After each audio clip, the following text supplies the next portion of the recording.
আওয়ামী লীগ কোনো মেসেজ দেয়নি, সাধারণ জনতা বাংলাদেশ আওয়ামী লীগের হয়ে মেসেজ দিয়েছে, পরিষ্কারভাবে জানিয়ে দিয়েছে যে বাংলাদেশে বঙ্গবন্ধুর প্রতি কোনো ধরনের অবমাননা, কোনো ধরনের অসম্মান বাঙালি সহ্য করবে না।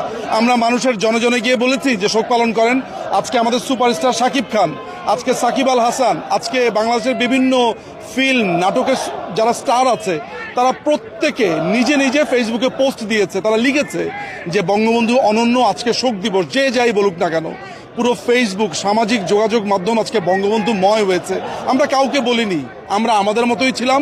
আজকে 70 ঊর্ধ্ব এক নারী আপনার 32-এ গিয়েছে, তাকে আজকে নির্যাতন করেছে। আজকে একজন রিক্সাওয়ালা তার সারা দিনের পরিশ্রমের টাকা দিয়ে আজকে ফুল কিনেছে। আমরা কাউকে কিচ্ছু বলে দেইনি, আমাদেরকে বলে দিতে হয় নাই। আজকে যে শোক আপনি মানুষকে পালন করতে দেখেছেন, এইটার মধ্যে কোনো মেকি কিছু নাই। আজকের শোকটা হচ্ছে সবচেয়ে পিওর শোক।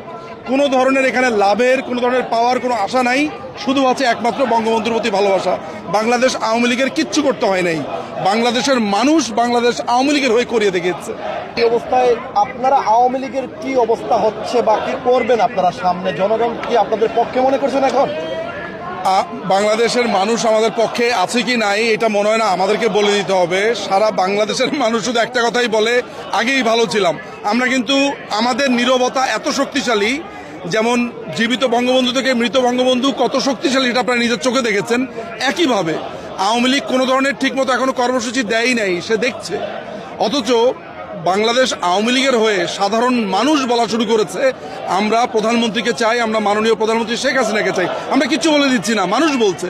সুতরাং এই জনতার দল বাংলাদেশ আওয়ামী লীগ, আমাদের যদি কিচ্ছু বলার থাকে, আমাদের যদি কোনো ধরনের সামান্য শব্দও বলার প্রয়োজন হয়, সেটা আমরা জনতার প্রতি বলবো। এই জামাত, শিবির, রাজাকার, আল বদর, এই আল শামস, এদের জন্য না। আজকে বিএনপি কি করেছে? আজকে 32 দখল করেছে, আজকে মানুষকে মেরেছে। অথচ এতটা বছর ধরে এই চন্দ্রিমা উদ্যানে আমরা কোনোদিন বাধা দিয়েছি? আমরা কোনোদিন বাধা দেইনি। তো আমার একটাই কথা হচ্ছে, বাংলাদেশের সাধারণ জনতা আজকে এক কাতারে এসে এই শোক দিবস পালন করছে, এবং আওয়ামী লীগের প্রতি মানুষের জনসমর্থন কত এইটা আপনি সোশ্যাল মিডিয়াতে গেলেই বুঝবেন, আমাদের কিচ্ছু বলে দিতে হবে না। এই হচ্ছে আমাদের পজিশন।